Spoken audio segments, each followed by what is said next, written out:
In today's video, I am going to be breaking down the shooting form of VJ Edgecombe and why he is such a good shooter and why he's going to be really good at the next level. Let's get down, let's check him out. If you want me to shoot or break down your shooting form, make sure to go check out the link that is down in the description below so that I can break down your form and help you shoot the basketball better. Okay, so there's a few things that make his shooting form really good, and that is, first off, when he is on the run, going in this direction, guess what? He angles his body so that he is able to stop just a bit quicker. This is very important because now he's able to go straight up with his shot, getting his shoulder and elbow in line with the rim, and we can also see that about half the basketball is over top of his upper arm. This creates that shooting triangle I always talk about, which will give you a straight shot every single time. However, that only works if you're jumping straight up and straight back down. He makes this shot as well, and it's got some pretty good backspin on it.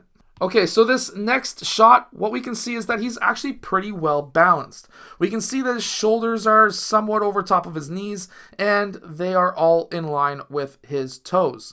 This is a very balanced shot. He's got his head up, he's got his elbow already bent, he's essentially in triple threat. He goes up into his shot, and while he's lifting the ball up into his set point, he's extending his back. The only thing I'm not a huge fan of is that he's not extending his knees at the exact same time until he goes up into his shot. It's actually somewhat of a two-motion shot. He goes to his forehead and then he goes into his release. There are a few problems with his shot, and we're going to break that down right here. Now, his drop on the shot is actually quite good. It's around 45 to 46 degrees, and I've mentioned this in many other videos. You want to be in that 41 to 45-ish range, because if you come in too high and it hits the rim, it's going to most likely bounce out due to gravity or the added pressures of gravity. If you go in too shallow, the rim looks too small, and it's probably just going to rim out. So, in that degree range, that is where you want to be. I would like to see him, or at least more players, shoot with a one-motion shot instead of freezing at their forehead. This is too slow and can take and decrease away your power. However, at the same time, he has really good arc. He has his elbow above his forehead, which will give him better arc, and we can see that he doesn't shoot with a thumb flick. We can also see when he goes up, there's an old person saying, an old coach saying, which is, if you can see the wrinkles in your wrist is bent perfectly and whatever. There's so many different players that you don't need to have your wrist bent that far. However, it does make for a better shot in most cases.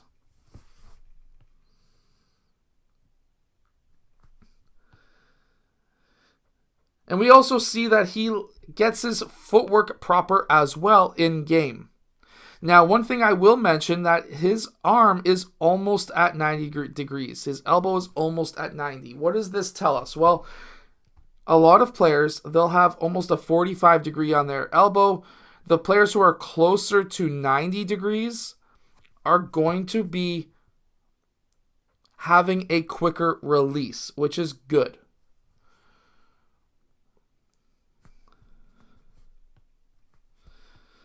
His footwork is also very good. He leads with his left foot when he catches it on the spot, which then allows him to step into his shot with his right foot. This is going to allow him to get his right side in line. He does have a slight tilt to his body. That is normal for most players. That is so that you can get your elbow and shoulder in line with the rim. I know there's a lot of old school coaches that say you need to be squared up to the rim. That is almost impossible for pretty well every basketball player, unless your name is Klay Thompson. I do notice that he brings his knees together. For some coaches, they will say that can cause injuries later on down in his age. However, at the same time, we see a lot of professional jumpers who go off of 2 feet, who bring their knees together, and that can sometimes lead to a higher vertical. He is up on his toes, which will engage the Achilles, which will allow him to get up into the air much faster as well.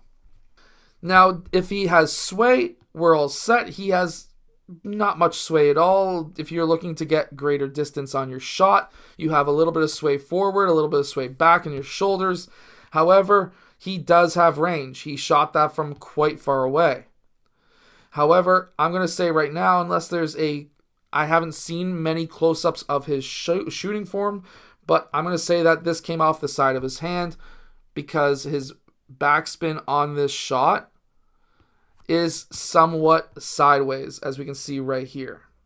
And if we actually slow down the footage right here, when he goes up into this shot, we can actually see it go off the side of his hand.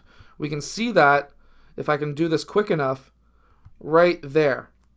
And we can see that it goes off his middle finger last, which may be preferential for some players. However, if you want to have a consistent shot, if I was to draw a right hand, which my drawing is terrible, you preferably should have the ball release at the same time off of these two fingers, because your hand is on the right side of the ball, which will allow a more consistent shot if your middle and pointer finger go off the ball at the exact same time. Some players will have ring finger and middle finger. That will give you a sideways spin like Fred VanVleet. A middle finger can be somewhat inconsistent, because with it going off of one finger at last, it could go right or left instead of the straight as you wish it to be.